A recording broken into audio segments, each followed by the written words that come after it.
All right, so when you start a new song in Logic Pro, it will bring you to the screen. Most of the time, you're going to want to choose Empty Project. If you look at the bottom, you'll see Details. If you expand that, you can choose your tempo or even tap your tempo. I never do that just because I don't play that way. You can also select your key signature if you know it, which I never do, and what time signature the song is going to be in. The rest is fine to leave as is. Once you have your project open, it is now time to choose what sort of track you would like to start with. Let's start by adding 4 MIDI tracks.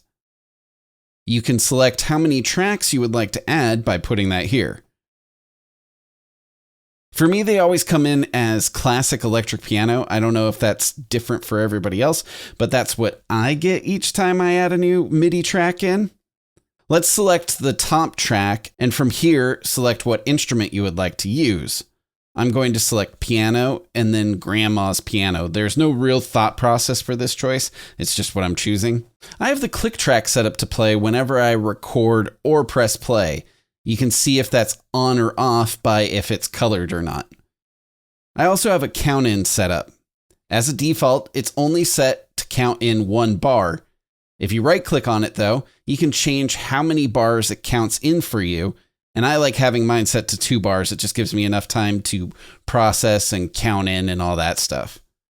Something else that's really useful is the bar at the top of the recording section.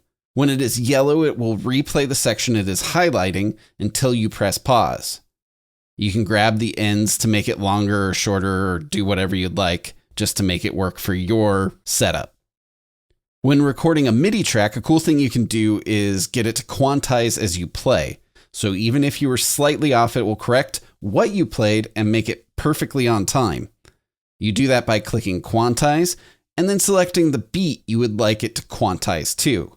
I'm going to choose the 8th note for this example. Now to finish off the first video, I'm going to record a segment.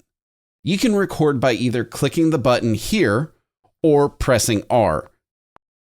This will count in the 2 bars that I set up just a second ago, and then I can start playing.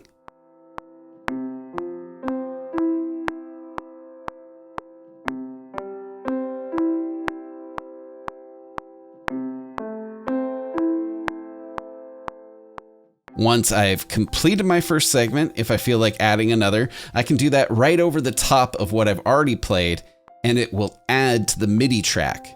This is a great way to play one hand at a time and get things just perfect. When you are done, you can click stop, and there you go. You've recorded your first MIDI track.